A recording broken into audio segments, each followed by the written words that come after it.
house to White House, from border to border, from Maine to Hawaii, all over America, the sun and the flag rise together each morning. So it has been for more than 180 years. So it was for nearly half a century under our flag of 48 stars. And before that, under 33 stars. And before that, under 26 stars. And so it was under all the flags that came before. Old Glory was born in a changing world, and she wasn't our first flag either. There were many before the Stars and Stripes. So let's go back, because our flag's story is the story of America, growing from a wilderness into colonies, colonies into states, states into a great free nation. In the beginning, we were British subjects. We were adventurers, settlers, seekers of religious freedom, yes. But first of all, we were English under the cross of St. George. The year was 1607. 3 ships of Captain Christopher Newport dropped anchor in Chesapeake Bay.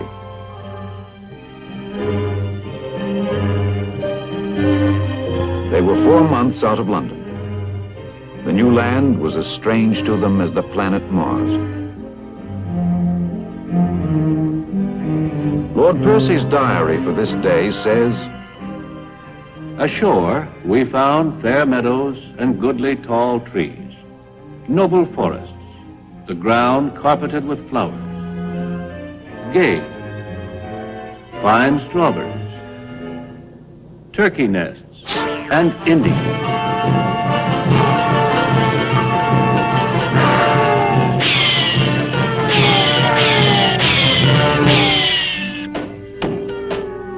Thus began the settlement of Jamestown in the colony of Virginia.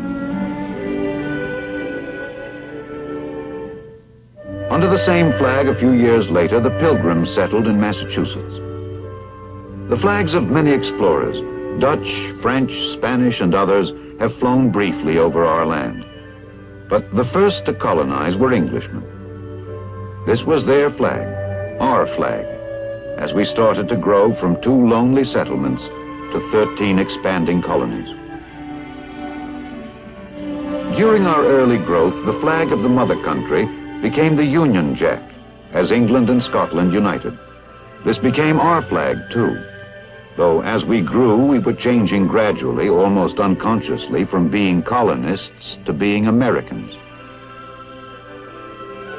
The year is now 1773, and all is not well in the King's American dominions. A new flag appears in Massachusetts. There is talk of liberty, but the King still has his royal laws, his royal governors, and royal taxes. It is the tax on imported English tea that hurts the most. And so one night in Boston, Samuel Adams led some friends to a tea party dressed as Indians.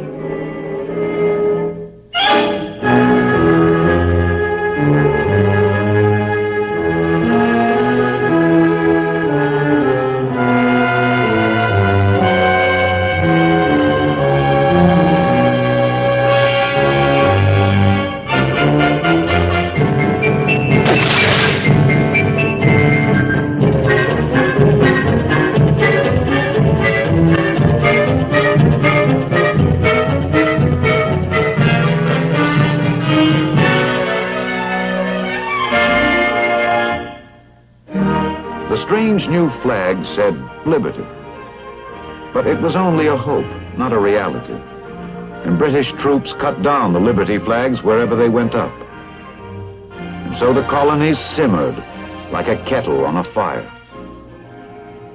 And the fire grew warmer, and presently came the explosion. The year 1775. Already at Concord, Massachusetts, the shot heard round the world has been fired. In June, a force of patriots gathers on Breed's Hill and Bunker Hill outside Boston. This is their flag.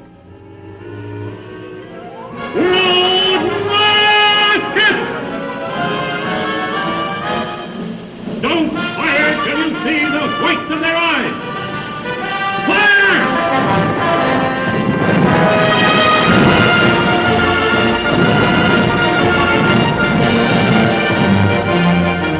Bunker Hill was the first pitched battle of the Revolution, and we lost it.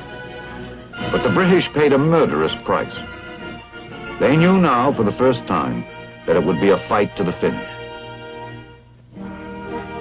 From the pine-forested hills of New England, more Patriot forces gathered as General Washington took command.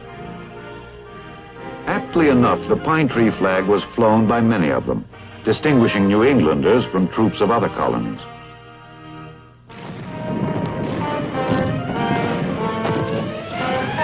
Boston was now besieged. The British troops that held the city were cut off by land. Floating batteries bombarded the British positions from the river.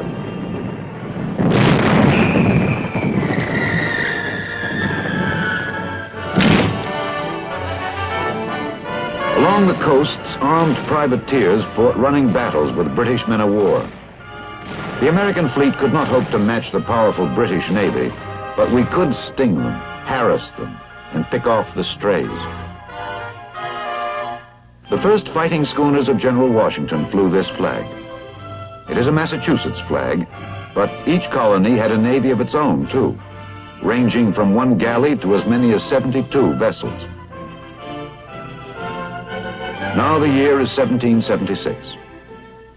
After the opening clashes, the war thus far is about even. We have one failure at Quebec and one success at Boston. Now another flag appears with a new and deadly device, the rattlesnake. The first Marines land with this flag in a raid on the Bahamas in February. It is seen with the South Carolina Navy also. It seems to express our feelings. At about the same time, still another flag is seen at Charleston, where a British fleet is trying to seize the city.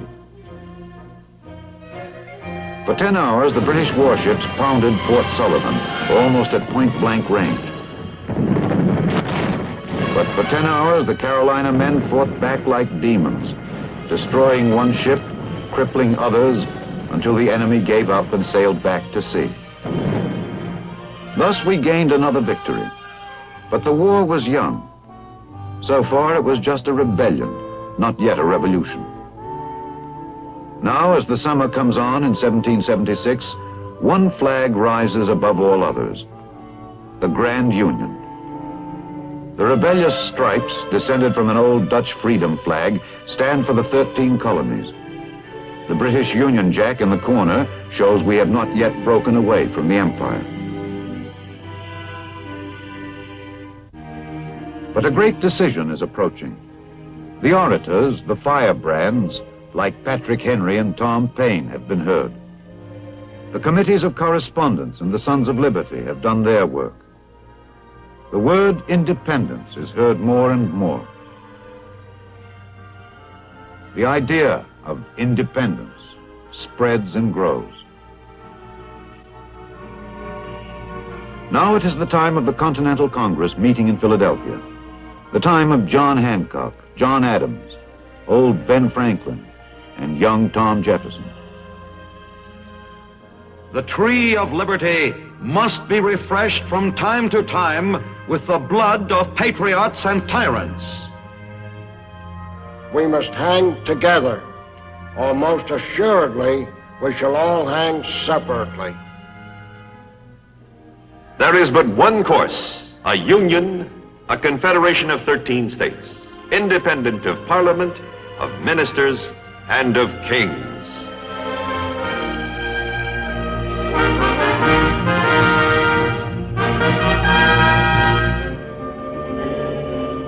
And so the day came, July 4th, 1776. Throughout the colonies ran the word.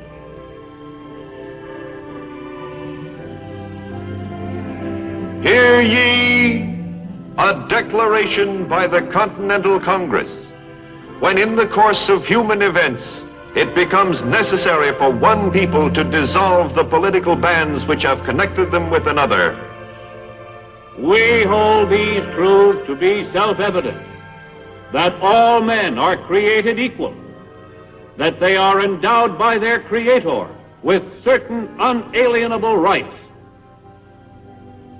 The history of the present King of Great Britain is a history of repeated injuries and usurpations, all having in direct object the establishment of an absolute tyranny over these states.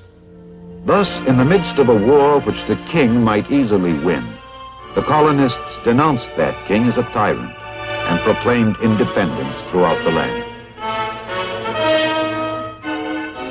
No sooner had we declared independence than General Howe struck at New York with a big fleet and an even bigger army. Beaten on Long Island, we retreated to Manhattan.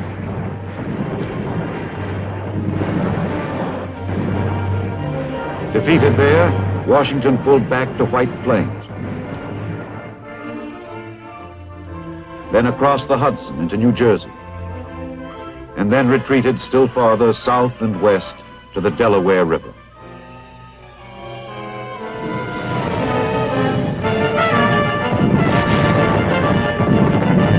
On Lake Champlain, meanwhile, a fleet of our homemade ships was sunk by British guns. Then, just after Christmas, 1776, Washington surprised the British at Trenton and Princeton and beat them decisively. The war was a long way from being over. No, the war was not over, but we have arrived at a dividing line in history. Having separated from the crown, having finished with the empire, the flag of the United Colonies must become the flag of the United States. It is June 1777. The Congress of the United States enacts a resolution. That the flag of the 13 United States be 13 stripes, alternately red and white. That the Union be 13 stars, white in a blue field, representing a new constellation. Betsy Ross of Philadelphia may have made our first Stars and Stripes. Or perhaps her part in it is only a legend. No one really knows. But this we do know. The 13 stars were indeed a new constellation in the heavens of mankind. Stars of hope in a dark sky. From this time on, nothing in the old world or the new would ever be the same again. But in those early months, the form of our new constellation was not precisely fixed. At Bennington, Vermont, for instance, a British raiding party was crushed by a Patriot force flying this flag. Only a few days later, the Battle of Saratoga ended in a great American victory. But there was still plenty of fighting to do. On the high seas, John Paul Jones was doing his share under several different flags. This was one of them. It had only 12 stars.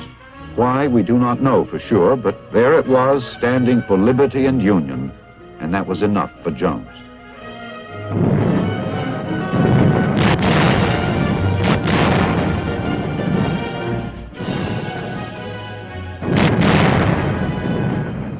Charge your cause, Yankee!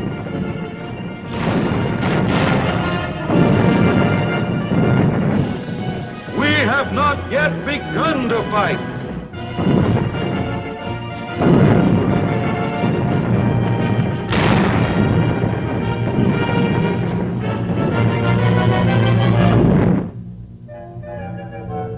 On land in 1779, 80, and 81, the war flickered across the Carolinas.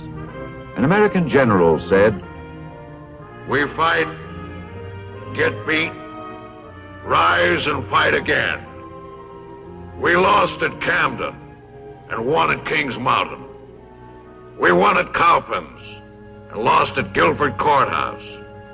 But win or lose, the British were paying dearly. This was our flag at Guilford. The stripes were blue and red. The stars had 8 points instead of 5, and they were blue on a white field instead of the other way round. Everything about the flag was wrong, except for one thing. It stood for the 13 United States, and that was all that mattered. The summer came on in 1781, and Cornwallis took his British army to the Virginia coast to contact the British fleet.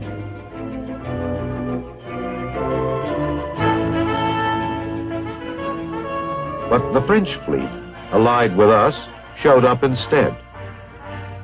Blocked by sea, the British sought to break out of the trap by land.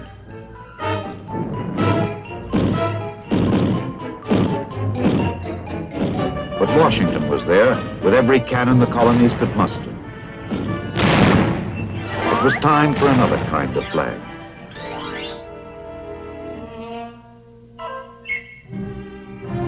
October 19th, 1781, Yorktown, Virginia.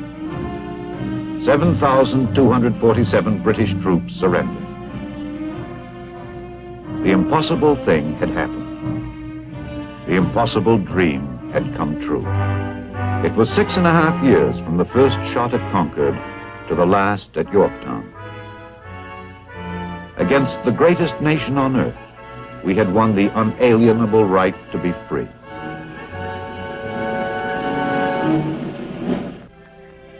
Now, in order to form a more perfect union, we adopted a constitution. Today, 170 years later, it still stands as the most brilliant document of its kind ever conceived. They built well, these architects of ours, planning for the expansion which was then already started. Vermont was the first new state to join the old 13. Then Daniel Boone opened up Kentucky. Now we were 15 United States, and the new flag showed not only 15 stars, but 15 stripes as well. The year was 1803. President Thomas Jefferson, seizing a great opportunity, made the Louisiana Purchase. In one stroke, we bought the heart of the continent, a gigantic area from the Gulf of Mexico to Canada, from which another 13 states were destined to be formed. The cost was $15 million, the price of the Brooklyn Bridge.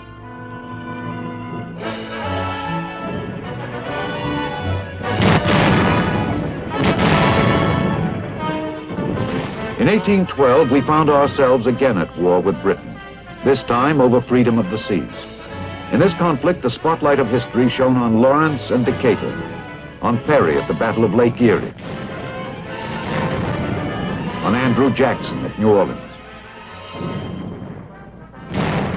And there was another man who saw the bombardment of Fort McHenry, saw dawn break over its battlements, and caught the moment in deathless music. Francis Scott Key.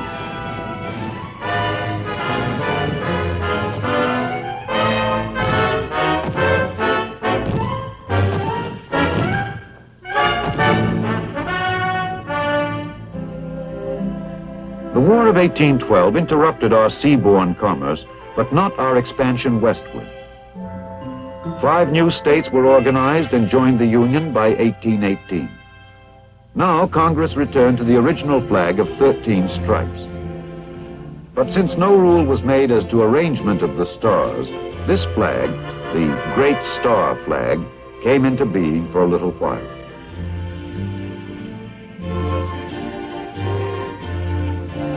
Most flag makers were content, however, to place the 20 stars in straight rows. Not that the 20-star flag could last for long. No, these were years when the making of flags could scarcely keep pace with the making of states. In the South, Mr. Whitney's cotton gin was transforming the entire economy,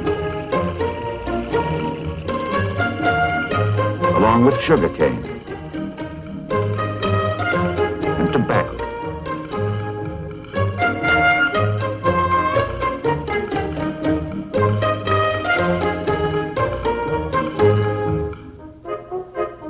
Government land could be bought for $1.25 an acre.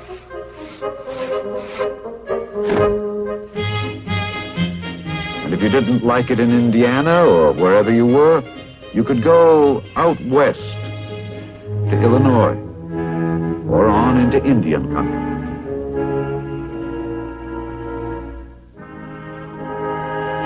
By 1837, 6 more states had joined the Union.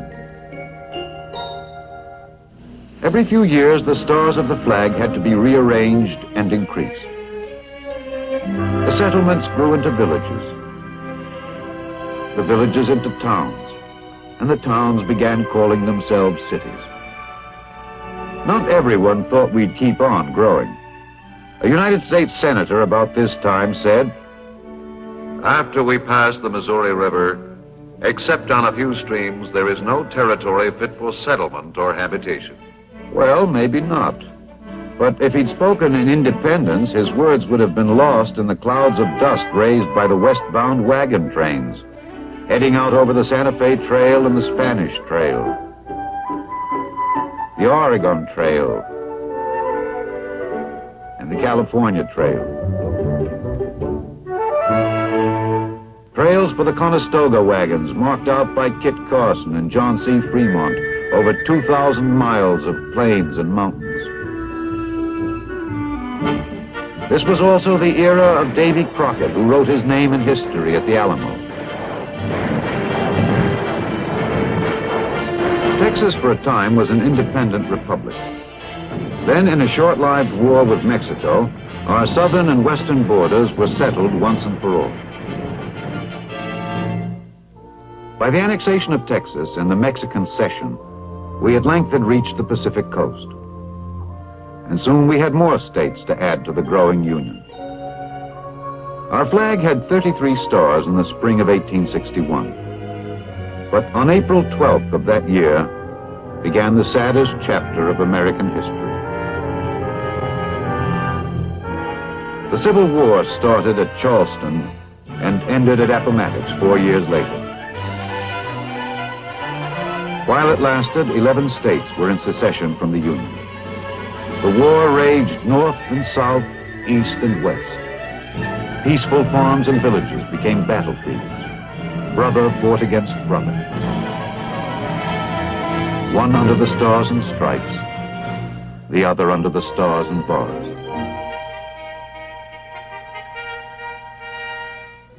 This battle flag was also carried by Confederate forces throughout the war.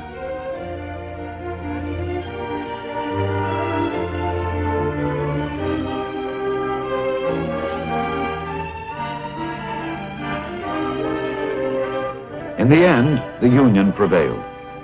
A Union which now numbered 36 states, as Kansas, West Virginia, and Nevada added their stars to our flag. Now the nation resumed its march westward, always westward. The herds of buffalo were vanishing, and herds of cattle appeared instead.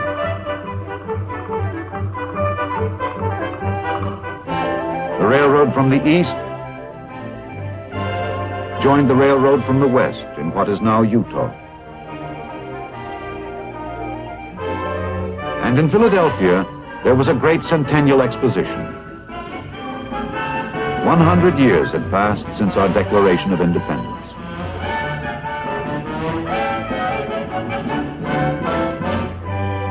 To mark this event, a Jubilee flag was flown, with the 13 stars of our first constellation now part of a bigger galaxy.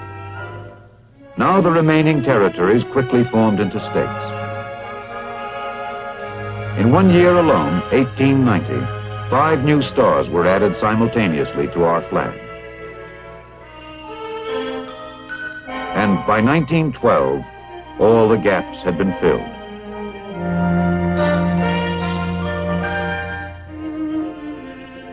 It was thought at one time that Texas should be 5 states, California 2 states, and the Dakotas 1 state. But when the arguments were over, we added up to 48. And there we stayed for nearly half a century, until Alaska and Hawaii made us an even 50. And so here is our flag of today. Our field of stars has now grown great. And in the 13 stripes, there lives and shall always live the symbol of the 13 rebellious colonies who struck the first great blow for freedom. We began with the Cross of St. George, a mere 3½ centuries ago, a short span indeed in the long history of mankind. But what we did in that time with our great proposition of freedom has altered history and lifted the hearts of men. For ours is a flag not of conquest, but liberation, not of oppression, but justice, not of domination, but dignity. To all men, in all lands and times, these are the colors of liberty.